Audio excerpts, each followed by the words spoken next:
கிட்டத்தட்ட 1000 வருஷத்துக்கு முன்னாடி காசிக்கு போகிற ஒரு சிவபக்தர் நடந்தே போகிறாரு. போகிற வழியில் நம்ம கொஞ்ச நேரம் ரெஸ்ட் எடுக்கலாமே அப்படின்னு நினச்சி ஒரு மரத்துக்கிட்ட போகிறாரு. போனால் அங்கே ஒரு மரக்கால் இருந்தது.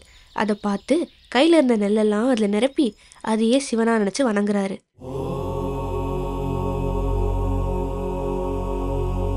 கொஞ்ச நாளில் அவர் அப்படியே மறுபடியும் காசி கிளம்பி போயிடுறாரு. சுற்றி இருந்த மக்கள்லாம் வந்து மரக்காலை பார்த்த உடனே அவங்களும் அதை சிவனாவே நினச்சி கும்பிட ஆரம்பிக்கிறாங்க. கொஞ்ச நாளில் மரக்கா மறைஞ்சு போயிடுது. சில பேர் யாராவது திருடிருப்பாங்களோ அப்படின்னு நினச்சாங்க. இன்னும் பல பேர் மண்ணே முழுங்கியிருக்கும் போல அப்படின்னு கூட நினச்சாங்க. சரி, மண்ணு முழுங்கியிருந்தா தோண்டி பார்த்துருவோமே அப்படின்னு தோண்டி பார்த்தா உள்ள இருந்து ஒரு சிவலிங்கமே கிடைச்சிது.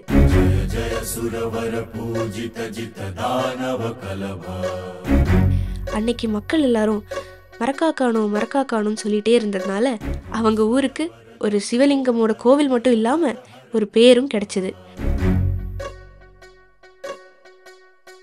மரக்காணம். அதாவது மரக்கா காணும்.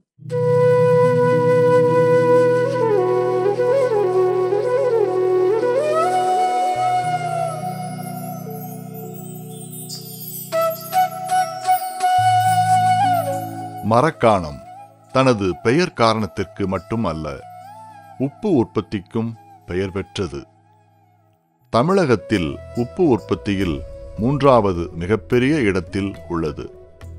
ஏறத்தாழ 5000 ஏக்கர் நிலப்பரப்பில் 1000த்திற்கும் மேற்பட்ட மக்களின் உழைப்பால் வருடத்திற்கு 50000 டன் உப்பு உற்பத்தி செய்யப்படுகிறது. என் பேர் ராஜு. நான் பார்த்திங்கன்னா 1997 இந்த ஃபீல்டில் இருக்கிறேன். கிட்டத்தட்ட 27 வருஷமாக இதை பண்ணிகிட்ருக்கேன். கிட்டத்தட்ட ஒரு 5000 ஏக்கருக்கு மேலே இருக்குது மரக்காணத்தில். நான் இந்த ஒரு 4 ஏக்கர் மட்டும் பண்ணுறேன். அவங்க கவர்மெண்ட் லீஸ் இருக்குது, தம்பாடு இருக்குது, நத்தம் புறம்போக்கு, லைசன்ஸ்காரங்க, அப்படியே ஒரு 3 சென்ட்ரல் கவர்மெண்ட், ஸ்டேட் கவர்மெண்ட்டு, அந்தந்த ஏரியாவுக்கு தகுந்த மாதிரி. அதாவது பருவமழை வந்த பிறகு பார்த்திங்கன்னா டெம்பரேச்சர் ஃபுல்லாக 0 ஆகிடும். அதுக்கப்புறம் இந்த மழை தண்ணியை ஃபுல்லாக நாங்கள் வெளியில் அனுப்பிட்டு பூமியிலேருந்து சீ வாட்டர் எடுத்தோமா அந்த ஒரு 4 டெம்பரேச்சர் காட்டும். அந்த 4 டெம்பரேச்சர் சென்சிட்டிவ் உப்புக்கு போதுமானது கிடையாது. குறைஞ்சது ஒரு 16 டிகிரிலேருந்து 17 டிகிரிக்கு மேலே ஆனாலும் உப்புத்தன்மை இருக்கும், அந்த பிசுபிசுப்பு தன்மை. அதை கொண்டு வர்றதுக்கு 40 நாள் தெப்பத்தில் தண்ணியை ஹீட் பண்ணுவோம். வெயில் தான், வேறு எதுவும் கிடையாது. அதுக்கப்புறம் பார்த்திங்கன்னா இதெல்லாம் டெம்பரேச்சர் 45 நாள் ஆகிடும். 45 நாள் ஆன பிறகு ஆண் பாத்தி பெண் பாத்தின்னு பிரிப்போம். அதில் ஒரு பாத்தியில் டெம்பரேச்சர் ஏற்றி இன்னொரு பாத்தியில் உப்பு விளைய வைப்போம். அது வர்றதுக்கு 45 நாள் ஆகிடும். அதுக்கு நடுவில் இயற்கையில் ஏதாவது மழை பெஞ்சாலும் டெம்பரேச்சர் மறுபடியும் லோவாகிடும்.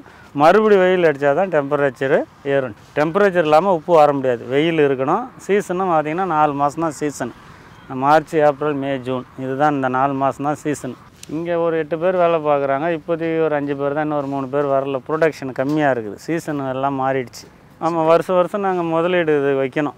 பருவமழை எல்லாம் டேமேஜ் ஆன பிறகு இந்த வாய்க்காவில் இருக்கிற சகதியெல்லாம் எடுத்து போடணும், இந்த பாக்ஸ் கட்டணும். அப்புறம் பார்த்திங்கன்னா கீழே குழியாக பள்ளங்கள் இருக்கும், அந்த பள்ளத்தை நோண்டிட்டு மணல் போட்டு தரையை ஒரு ஆள் நின்னா இழுக்காத அளவுக்கு அந்த தரையை பதப்படுத்தணும். அதுக்கு ஒரு 45 நாள் ஆகிடும். அந்த 45 நாள் இன்வெஸ்ட் பண்ணணும், சொந்த முதலீடு வருஷம் பண்ணணும். அதுக்கப்புறம் அந்த 45 நாள் செலவு பண்ண காசு, டீசல் காசு எல்லாத்தையும் எடுத்த பிறகு தான் அப்புறம் லாபம் பார்க்க முடியும். உப்பில்லா பண்டம் குப்பையிலே என்பது பழமொழி. அந்த உப்பிற்கே வரி விதித்த வெள்ளையர்களை எதிர்த்து போராடிய வரலாறும் உப்புக்கு உண்டு. வருடம் 6 மாதமே வேலை இருந்தாலும் இந்த மக்கள் அனைவருக்காகவும் உப்பு உற்பத்தியை தொடர்ந்து கொண்டிருக்கின்றனர்.